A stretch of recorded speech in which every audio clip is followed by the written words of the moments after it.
So when we first introduced integration, we motivated it with several real-world type applications of integration. At that point, we weren't able to actually solve the problems because we didn't know how to actually evaluate integrals. So we're going to focus in this lecture on one particular application on calculating work. If you continue on into Calc 2, you'll likely see lots more applications as well. So let's recall from really elementary physics that the work required to move an object the distance of x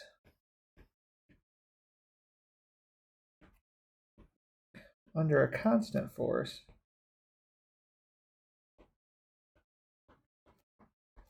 is given by, well, work is the force times the distance traveled. And now if all we ever did was worry about constant forces, then this would be good enough and we wouldn't have anything else to do. But of course, forces are not generally constant. So we want to be able to figure out, well, how do I calculate the work if the force isn't constant?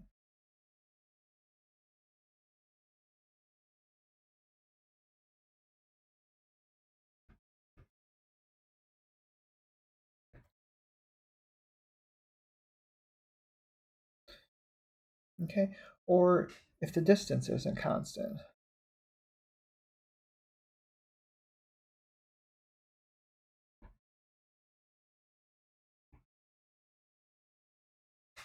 So for this one, for our examples here, we're going to go ahead and look at when the distances aren't constant. So we're going to be moving things different distances. So let's see an example of how we can do this. So we're just going to do a couple of examples of this just to give you an idea of how integration can be used to solve real-world problems.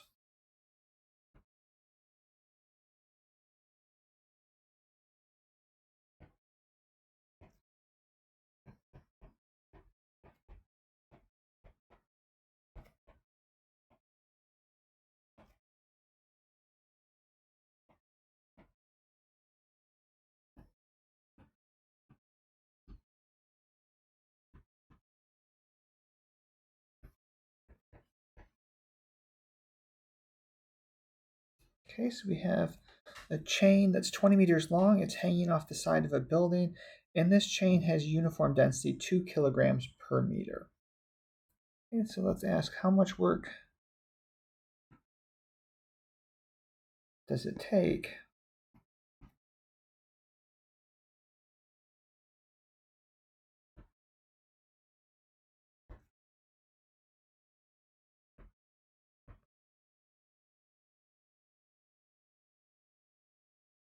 Okay, so how much work is it going to take to drag that chain up to the top of the building? Okay. So in terms of the physics, basically when we're going to be pulling against the force here that's pulling down on the chain is gravity. So we require a force of equal magnitude in the opposite direction to pull this up. So remember, the force due to gravity is given by the mass times the gravitational constant. And here, g is 9.8 meters per second squared. So here, g is the acceleration. So it's F equals ma is the familiar formula from physics. So let's draw a picture of what's happening here. So we have our building here, and we have, say, our chain that hangs over the edge of the building, like this. Okay. And let's suppose that, so we've pulled this part of the way up already, but let's go ahead and draw it so it's all hanging off the edge, so there's no confusion. So I have my chain that looks like this. So this entire length here is 20. And now I need to pull that whole thing up the side of the building.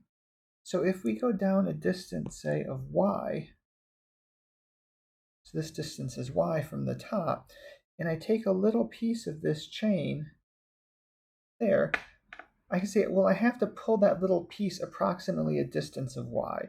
And let's say the thickness of this little piece here is delta y. Okay, so we have a slice. Let's say we have a slice of the chain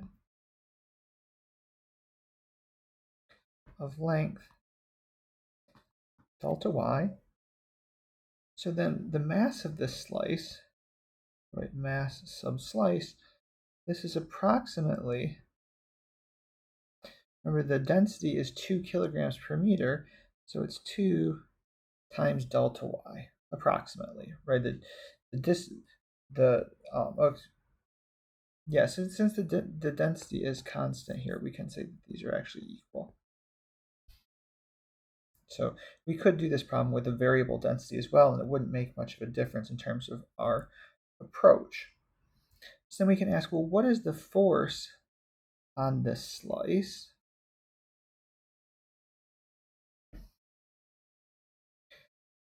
Well, we have the mass of the slice, which is 2 delta y, and then times g, which is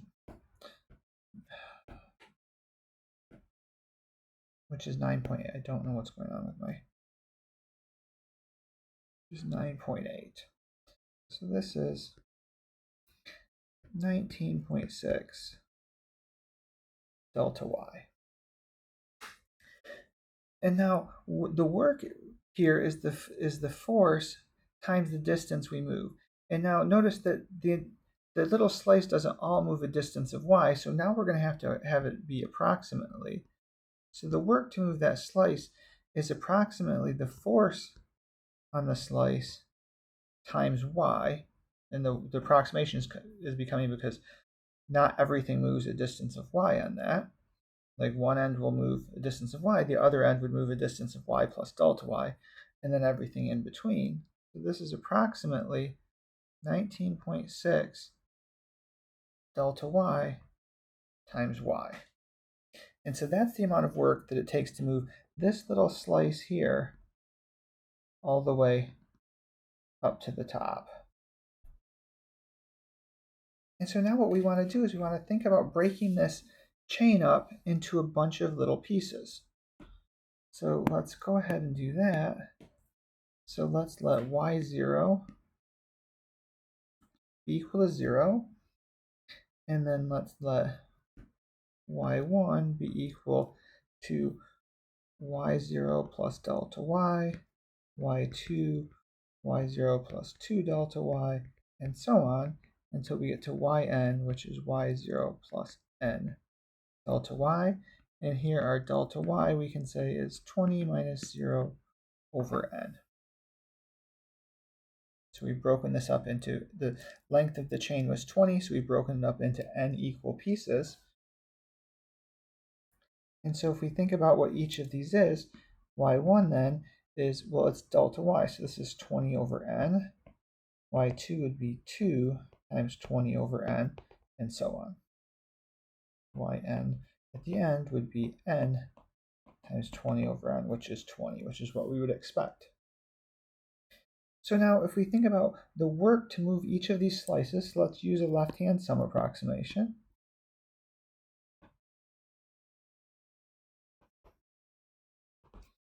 Well, the first slice, let's say W0, well, that is our force, so 19.6. Our delta y is 20 over n, and then y0 is 0. So for this one, we just get 0. W1 would be, well, these are approximate, would be approximately 19.6, and then 2 times 20 over n. And now we're moving it a distance of 20. So we have, yes, then we want to multiply it by y1. So this is 20 over n. Sorry, this one isn't correct. This should be, we have the 19.6, and then the distance we're moving it is, well, the delta y is 20 over n, and then the y that we're moving it is 20 over n. So this is delta y, and this is y, in this case y1. W2 then, 19.6, the delta y stays the same, and now we're moving it 2 times 20 over n, so this is y2.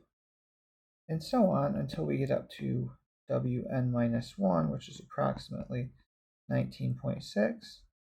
I have my delta y, and now I want n minus 1 times 20 over n, and this is my yn minus 1. And so that means my total, is approximately the sum of these, which is the sum from j equals 0 to n minus 1, and we can write this as 19.6, and now we can fill these in if we like. So j 20 over n, 20 over n, but we can also think of this just in terms of the terms themselves, so 19.6 yj delta y. And that gives us our approximation for the total work. And now we know a sum like this we can turn into an integral by taking the limit. So the exact work total is the limit as n goes to infinity of this sum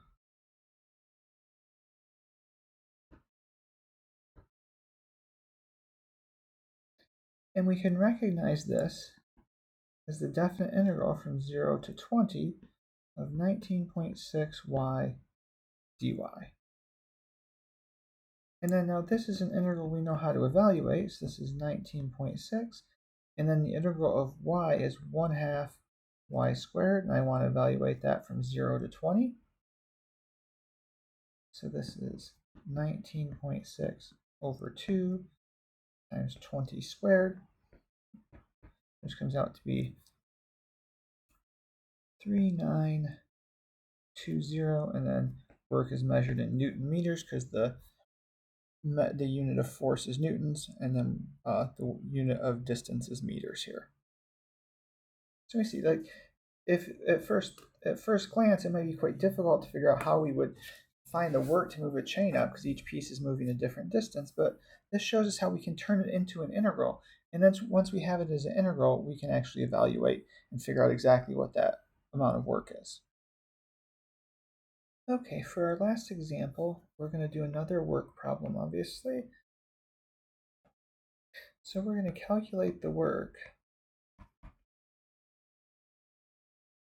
done in pumping oil from a cone-shaped tank to the rim of the tank.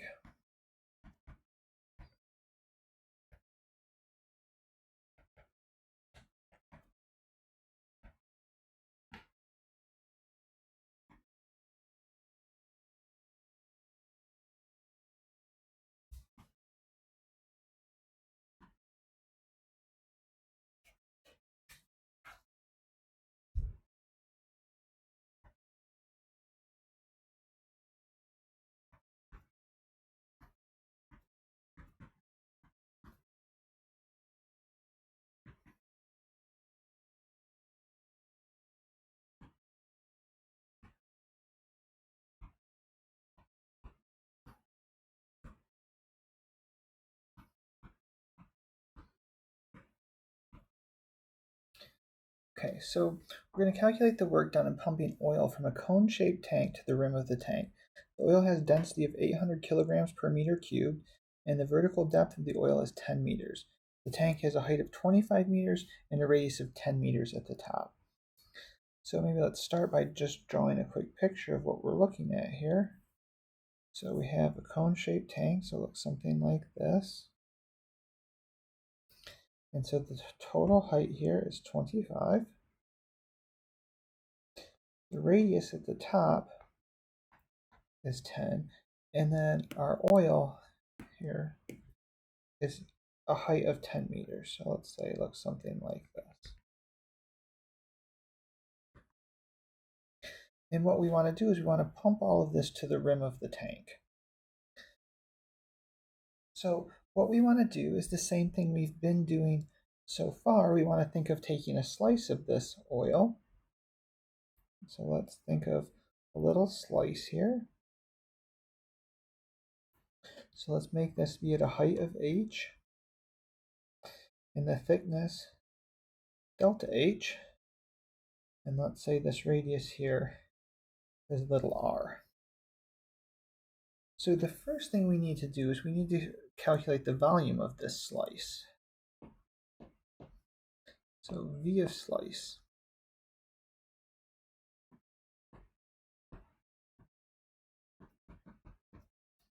Well, we know that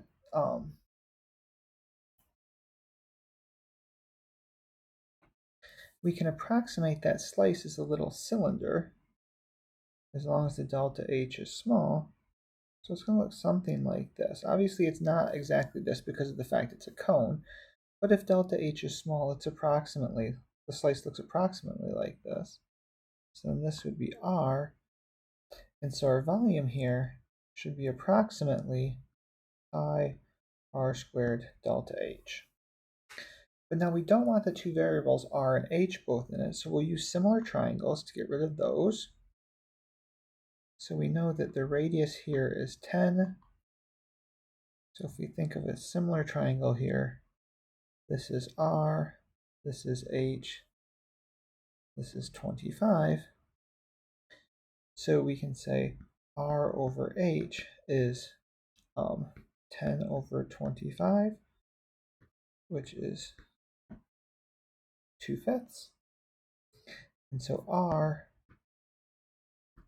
is equal to 2/5 h. So that means the volume of my slice is approximately pi 2/5 h squared delta h, which is 4 pi over 25 h squared delta h. And that's my approximate volume. So now the mass of that little slice is the density times the volume. So mass of the slice is approximately 4 pi over 25 h squared delta h times that density, which is 800. And so then the force, right, is mass times the gravitational, so 4 pi over 25 h squared delta h 800, and then we put the g in there for the force of gravity. So now we want to think about, if we want to calculate the work, we want to figure out what is the distance traveled. So if we look up here, the distance this slice is going to travel is this distance here. So the whole distance is 25, this distance here is h, so this distance is 25 minus h. So my work to move that slice is approximately 4 pi over 25 h squared delta h 800 g 25 minus h. And if we simplify this a bit, this is 128 g pi h squared 25 minus h delta h. So that's how much it would take to move one slice. So now we want to move all of the slices. So same procedure we did before. Let's let delta h, now we're breaking up the whole distance, and it's not the whole distance to 25. Remember, h is going from here at 0 up to the top here at 10. So we're breaking up from 0 to 10 because the tank is not full. So 10 minus 0 over h. So 10 over h. We'll let h0 be 0, h1 be 0 plus delta h, and so on. So h1 is 10 over h, or sorry, 10 over n. These are n's, a little bit difficult to read.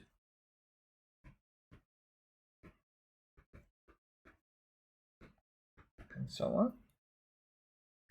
So then the total work, let's write it as work total, is approximately the sum over all these. So let's use a left-hand sum again. And this is going to be 128 g pi hj squared 25 minus hj delta h.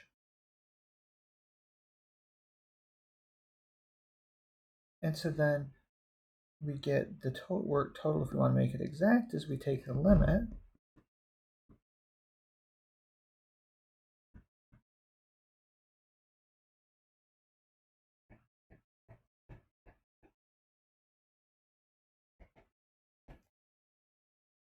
and this becomes a definite integral. And so we're going from 0 to 10 because that's the interval we were breaking up. I have 128 g pi negative h squared 25 minus h dh. And now we can go ahead and evaluate this integral because we can use the fundamental theorem. So first of all, I can pull that 128 g pi out front because it is a constant.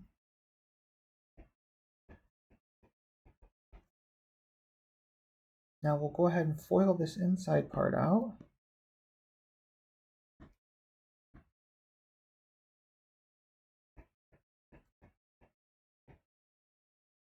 And now we'll break up this integral because we know the integrals break up over sums or subtractions. This is going to be 0 to 10. And I can pull that 25 out front, h squared dh minus integral from 0 to 10 h cubed dh. And now we just use our power rule for integration. 1/2 or 1/3 h cubed evaluated from 0 to 10 minus 1/4 h to the 4th evaluated from 0 to 10. So this is 128 g pi, and then I have 25 over 3, and then I'm going to get 10 cubed minus 0 cubed, which is just 10 cubed, minus 1/4, and then 10 to the 4th minus 0 to the 4th, which is just 10 to the 4th.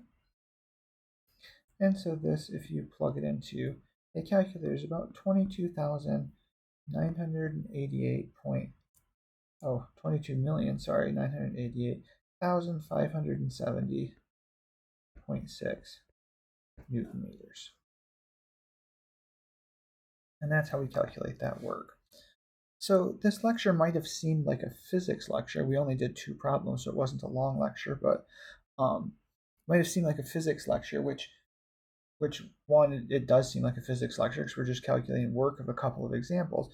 But what one should keep in mind is there a lot of the applications of calculus are to physics because calculus was invented to do physics.